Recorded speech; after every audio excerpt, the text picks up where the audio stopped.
Hi అండి, ఎలా ఉన్నారు? ఈరోజు 15th Jan 2026. ఈరోజు మీ ముందుకు మళ్ళీ వచ్చేసాను ఒక కొత్త స్టోరీతో, క్రైమ్ స్టోరీతో. ఈ స్టోరీ ఇంటర్నేషనల్ స్టోరీ, ఫ్లోరిడాలో. సో ఆలస్యం చేయకుండా కథలోకి వెళ్ళిపోదాం. 1984 మైక్ విలియమ్స్ అని ఒక 15 సంవత్సరాల అబ్బాయి ఫుట్బాల్ ప్లేయర్ అండి. ఆ అబ్బాయికి ఒక చీర్ లీడర్ డెనిస్ అనే అమ్మాయితో లవ్ ఎట్ ఫస్ట్ సైట్ అంటారు కదా, అయిపోతుంది అన్నమాట. వాళ్ళ కాలేజ్ తాలూకా ప్లే గ్రౌండ్లో ఆడుతుండగా ఆ అమ్మాయిని చూసి ఆ అమ్మాయి చాలా నచ్చుతుంది.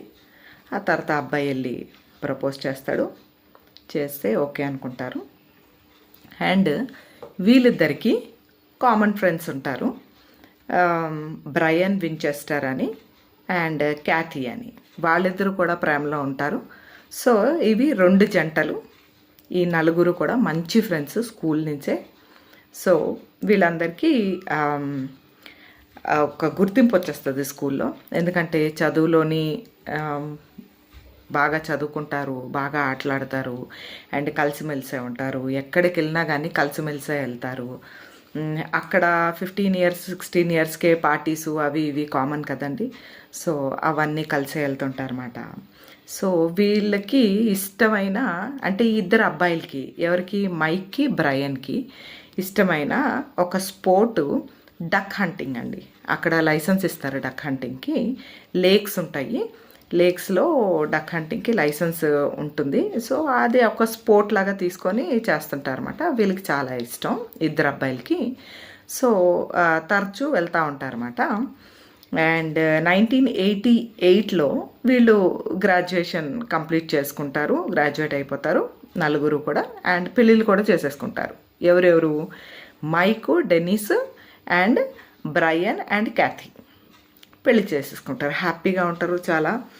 బ్రయన్ ఒక ఇన్సూరెన్స్ ఏజెంట్గా పనిచేస్తుంటాడు.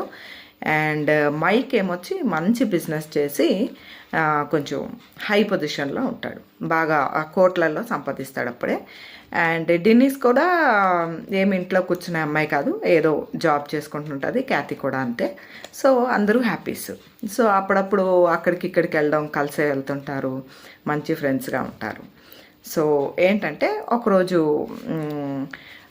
15th December మైక్ ఏం చేస్తాడంటే, రేపు మన పెళ్లి రోజు కదా, అంటే 16th December వాళ్ళ పెళ్లి రోజు కదా, మనం క్రూజ్కి వెళ్దాం. అంటే పెద్ద షిప్ ఉంటుంది, ఒక దగ్గర నుంచి ఇంకో దగ్గరికి. దాని మీదే పార్టీసు, డ్యాన్సు అన్నీ అవుతాయి కదా, 3-4 days. ఆ క్రూజ్కి వెళ్దామని చెప్పేసి క్రూజ్ తాలూకా టికెట్ బుక్ చేసేటప్పుడు కార్డ్ యూజ్ చేయడానికి ట్రై చేస్తాడు. చూస్తే కార్డులో తరచూ చాలా ట్రాన్సాక్షన్స్ జరుగుతున్నాయి, ఇతను చేసినవి కాదు అని చెప్పేసి ఒక అనుమానం వస్తుంది. డెనిస్ చెప్తాడు, ఏంటి నా కార్డ్ నుంచి కొంచెం అమౌంట్ పోతా ఉంది, యూజ్ చేసినట్లు అక్కడెక్కడ ఉంది అనేసి చెప్పేసి సరేలే అనేసి ఇగ్నోర్ చేసేస్తారు.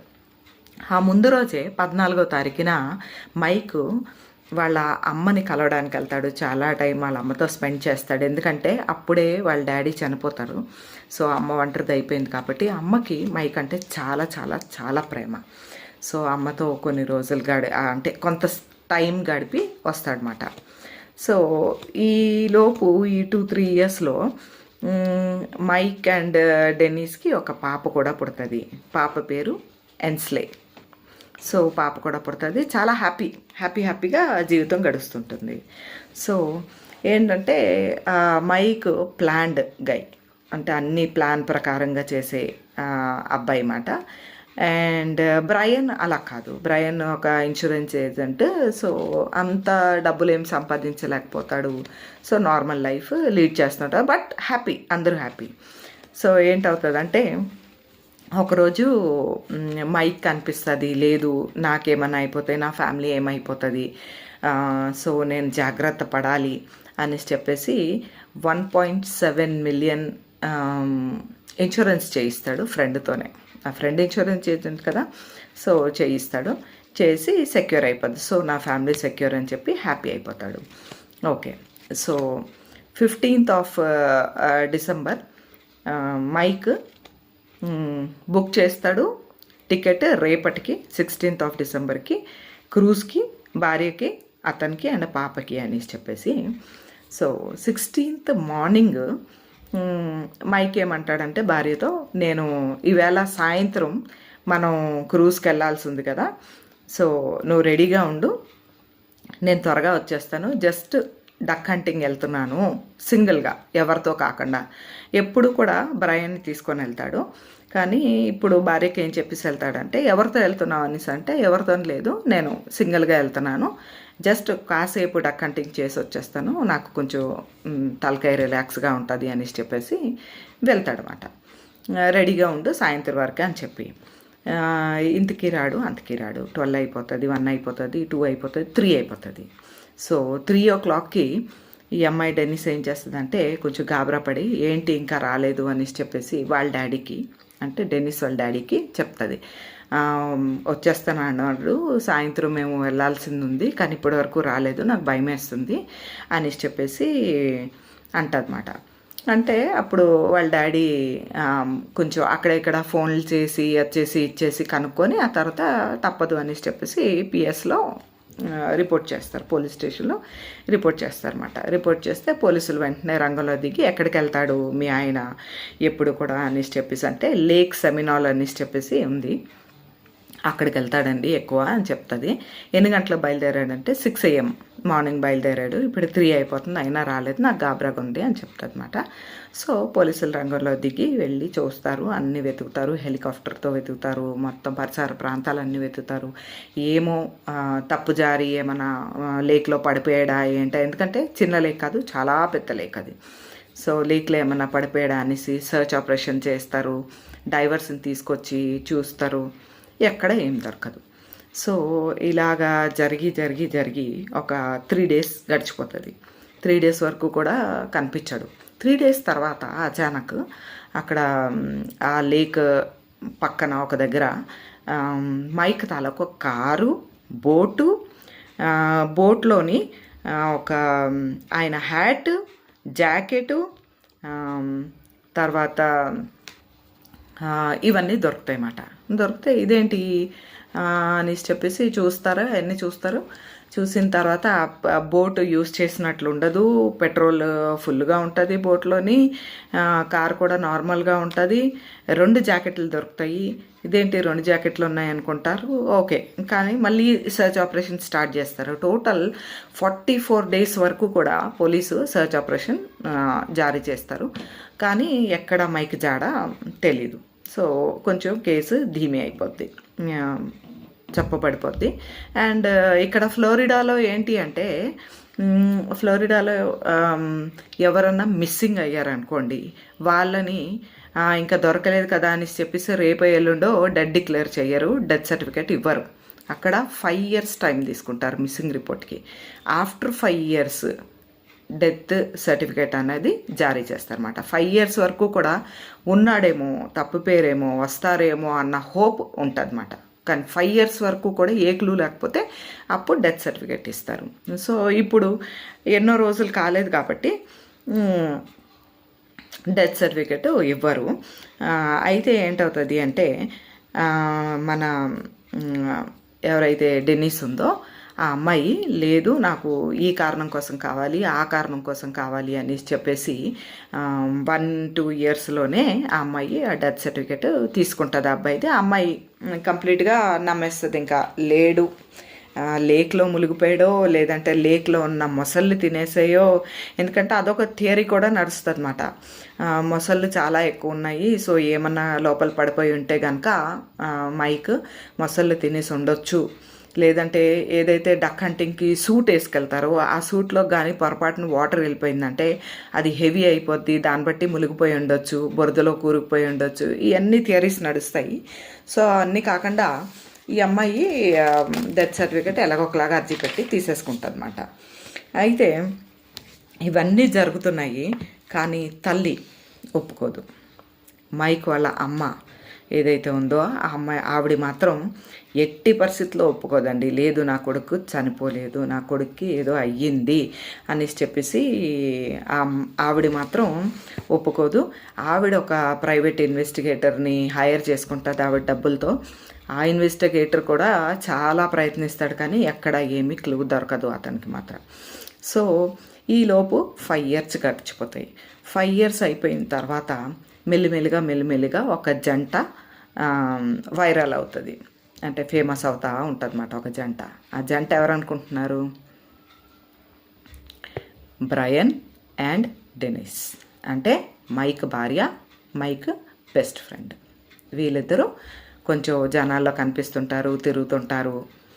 ఆఖరికి ఏంటి అన్నది కనుక్కుంటే కనుక బ్రయన్ క్యాథీకి డివోర్స్ ఇచ్చేస్తాడు అండ్ ఈ అమ్మాయిని పెళ్లి చేసుకుంటాడు.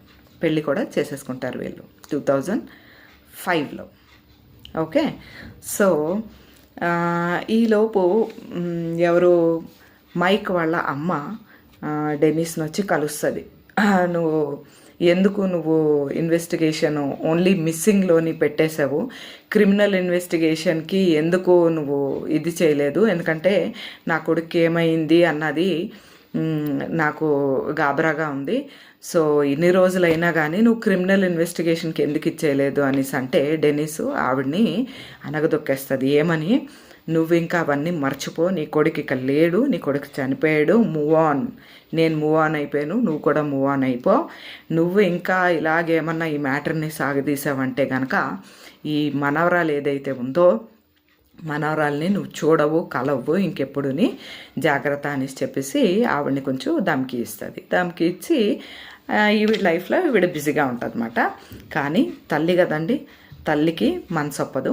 తల్లి ఏం చేస్తుందంటే పోర్ట్ మ్యాన్ అనేసి చెప్పేసి ఒక ఆర్థర్ ఉంటాడు, అతన్ని కాంటాక్ట్ చేసి ఒక మొత్తం థియరీ రాసి ఇస్తుంది ఆయనకి. ఇది జరిగింది ఇలాగా నా కొడుకు వగేరా అనేసి చెప్పేసి ఆయన ఏం చేస్తాడంటే పబ్లిష్ చేసేస్తాడు. సో పబ్లిష్ అయిపోతుంది, న్యూస్ పేపర్స్లోని అక్కడ ఇక్కడ కూడా వచ్చేస్తుంది ఆ మ్యాటర్ అంతా కూడా. జనాలు చదవడం మొదలు పెడతారు. జనాలకు ఇలా జరిగిందా, వీళ్ళిద్దరూ అంటే ఒక అతను మైక్ విలియమ్స్ అన్న ఆయన మిస్సింగ్ అయితే అతను భార్య అండ్ బెస్ట్ ఫ్రెండు పెళ్లి చేసుకున్నారు అన్నది మొత్తం లోకం అంతా తెలిసిపోతుంది అన్నమాట. సో మళ్ళీ ఈ కేసు ఫేమస్ ఎలా అయిపోతుంది అని అంటే ఒక అతను పోలీస్ స్టేషన్లోకి వచ్చి ఎప్పుడు 2008లో పోలీస్ స్టేషన్కి వచ్చి ఈ మైక్ కేసు ఏదైతే ఉందో ఆ రోజు నేను ఇద్దరిని చూశానండి ఆ లేక్ దగ్గర, ఒక్కరు కాదని చాలా ఆలస్యంగా చెప్తాడు. అంటే ఎవరెవరిని చూసావని చెప్పేసి ఫొటోస్ అన్నీ చూపిస్తే అందులో మైక్ అండ్ బ్రయన్ ఇద్దరిని గుర్తుపడతాడు. వీళ్ళిద్దరూ అండి అని చెప్పి గుర్తుపడతాడు. మళ్ళీ పోలీసులు కొంచెం చెక్ చేస్తారు కానీ ఏమీ లాభం లేకపోతుంది, ఏమీ దొరకదు, ఏమవదు. ఆ తర్వాత బ్రయన్ మీద వీళ్ళు కొంచెం కన్నేసి ఉంచుతారన్నమాట పోలీసులు. సో ఈలోపు ఇంకొక విషయం బయటకు వస్తుంది. ఏంటి అనేసి అంటే పోలీసులు ఇంకా తవ్వుతూ ఉంటారు కదా, డౌట్ వచ్చింది అనేసి అంటే తవ్వుతూ ఉంటే బ్రయన్ గురించి కొంచెం ఎంక్వైరీ చేసి అది చేసి ఇచ్చేసి ఏంటి మ్యాటర్ అన్నది తెలుసుకుంటే ఒక ఇన్సూరెన్స్ పాలసీ గురించి బయటకు వస్తుంది. 1.7 million ఇన్సూరెన్స్ పాలసీ ఇప్పుడు మైక్ చేయించింది. ఎవరు ఎంజాయ్ చేస్తున్నారు అంటే డెనిస్ ఎంజాయ్ చేస్తుంది, డెనిస్తో పాటు బ్రయన్ ఎంజాయ్ చేస్తున్నాడు అన్నది తెలుస్తుంది. సో అక్కడ పోలీసులకి కొంచెం ఇదవుతుంది, డౌట్ వస్తుంది. ఈలోపు ఏంటవుతుందంటే ఇప్పుడు నిజమైన ప్రేమ అంటే అది వేరు, కానీ ఇక్కడ ఏంటంటే డబ్బుల కోసం వీళ్ళిద్దరూ కలిసి బ్రయనుని ఈ అమ్మాయి కలిసి డెనిస్ కలిసి నాటకం ఆడారు అన్నది ఎలాగైనా కామన్ సెన్స్. అది దాన్ని బట్టి ఇది అది నిజమైన ప్రేమ కాదు కాబట్టి కొన్ని రోజులు వాళ్ళు బాగా ఎంజాయ్ చేస్తారు ఆ డబ్బుతోని, కానీ కొన్ని రోజులకే తగులు మొదలవుతాయి. బాగా తగులు మొదలయ్యి గొడవలు అయిపోయి ఇంకా డెనిస్ ఏమంటుందంటే I want divorce from you, నీ నుంచి నాకు డివోర్స్ కావాలి అంటది. కానీ బ్రయన్కి డివోర్స్ వద్దు. సో ఒకరోజు డెనిస్ కార్లోని ఆఫీస్ నుంచి ఇంటికి వెళ్తుండగా ఒక్కరితో వెళ్తుంటుంది, కానీ ఆ కార్లో దాక్కుని ఉంటాడు బ్రయన్. వెళ్తుంటే ఆ అమ్మాయిని బెదిరిస్తాడనమాట. నువ్వు నాతోని డివోర్స్ తీసుకోవద్దు. అప్పటికే కొంచెం దూరంగా ఉంటుంటారు ఇద్దరు. నువ్వు నా నుంచి డివోర్స్ తీసుకోవద్దు, నువ్వు ఇలా చేయకు, ఒక దగ్గర కారు ఆపితే మన ఇద్దరం మాట్లాడుకుందాము, నువ్వు ఇలా చెయ్యొద్దు అనేసి చెప్పేసి, ఎందుకంటే డబ్బంతా కూడా డెన్నిస్ది, బ్రయన్ది కాదు. సో ఆ అబ్బాయి గాబరా పడతాడు. ఆ కార్ ఆపితే మనం మాట్లాడుకుందాము, ఇది సాల్వ్ చేసుకుందాము అనేసి చెప్పేసి అంటాడు. అనేసి అంటే అది కార్ ఆపుతుంది. కార్ ఆపిన వెంటనే అతను ఇలా కింద దిగ్గానే కారు వేసుకెళ్ళిపోతుంది అన్నమాట. అరుస్తూ ఉంటాడు అతను, నువ్వు ఇలా చేయకు నాతోని, నువ్వు పోలీసుల దగ్గరికి వెళ్ళకు అంటే, లేదు నేను పోలీసులకి వెళ్ళనులే, నువ్వు నన్ను ఇప్పుడు చిరాకు పెట్టుకో అనేసి చెప్పేసి సీదా పోలీసుల దగ్గరికి వెళ్తుంది.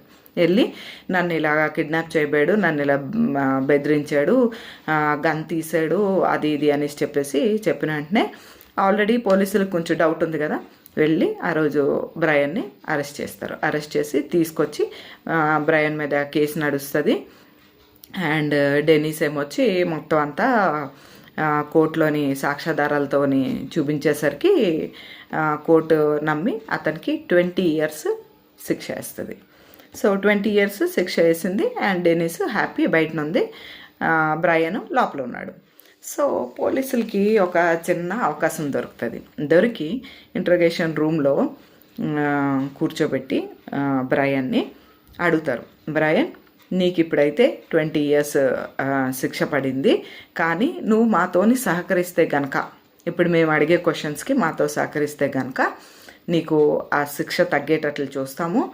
అండ్ బాగుంటుంది లైఫ్, బేగా బయటికి వెళ్ళిపోతే అన్నది కొంచెం ఏదో ఆ మాటలు ఈ మాటలు అడిగితే ఫస్ట్ అంతా సైలెంట్గానే ఉంటాడు. ఆ తర్వాత అసలైన స్టోరీ చెప్తాడు, అసలు ఏం జరిగింది ఏంటి అన్నది.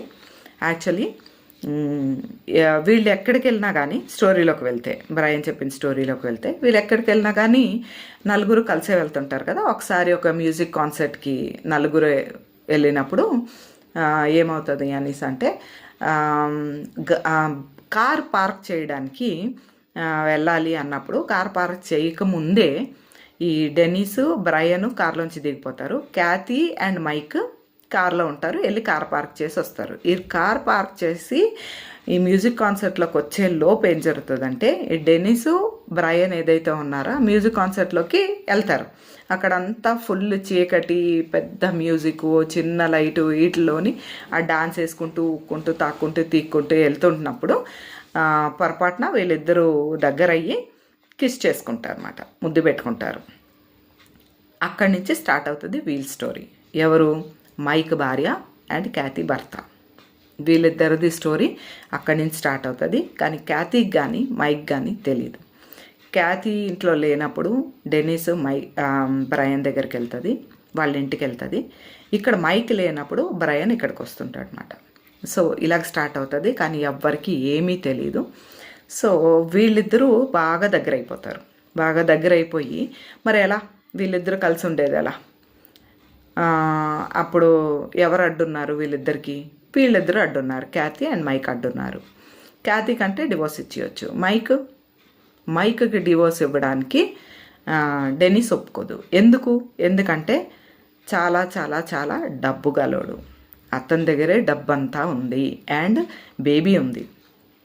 సో బేబీ కస్టడీని అటు ఇటు పంచుకోవాలి, ఇవన్నీ నాకు వద్దు అనేసి చెప్పేసి ఈ అమ్మాయి డివోర్స్ ఒప్పుకోదు. సో డివోర్స్ ఇవ్వకుండా అడ్డు తొలగించుకోవాలంటే ఏం చేయాలి? చంపేయాలి.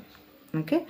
సో ఒకరోజు బ్రయను అండ్ మైకు డక్ హంటింగ్కి వెళ్తారు. అప్పుడు పొరపాటున ఒకసారి కాలు బోట్లోంచి జారి మైక్ చెరువులో పడిపోతే బ్రయన్ చేయి పట్టి లాగే అతన్ని రక్షిస్తాడనమాట. అది ఆ సంఘటన వెంటనే మైక్ ఇంటికి వచ్చి భార్యకి చెప్తాడు, ఈరోజు కానీ బ్రయన్ లేకపోతే నాకు చావే మిగిలేది, ఇలా రక్షించాడు నా చిన్నప్పటి ఫ్రెండు అని, నేను చాలా గ్రేట్ఫుల్ అతనికి అని చెప్తాడు. అప్పుడు డెనీస్కి బుర్రలో ఐడియా వస్తుందన్నమాట, అదే ఇతన్ని ఎలా గడ్డు తొలగించుకోవాలి అనేసి. సో ఇద్దరు అలా ప్లాన్ చేసుకొని ఆ రోజు ఏ రోజు అయితే వీళ్ళ యానివర్సరీ ఉండిందో ఆ రోజు మార్నింగ్